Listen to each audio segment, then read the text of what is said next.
Welcome to Coffee Break with Queenie, your daily sip of tech talk and AI buzz. Let's talk about what's moving today. I'm Queenie from Hive. AWS is expanding its global footprint with a new cloud region in New Zealand, powered by renewable energy zones which promise reduced latency and enhance local AI and ML workloads. This sustainability push doesn't stop there.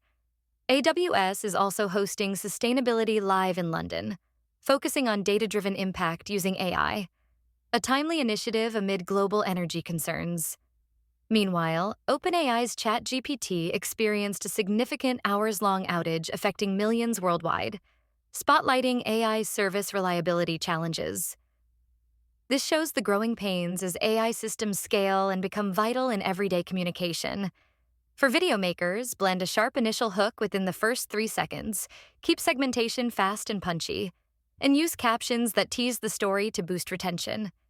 This ensures your message lands fast and holds eyes, especially on mobile platforms where vertical 916 video reigns.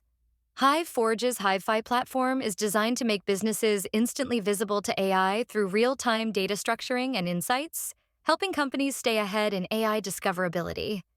With automation and a friendly avatar leading its campaign, Hi-Fi turns AI into opportunity. That's your daily AI blend, brewed sharp and full of flavor.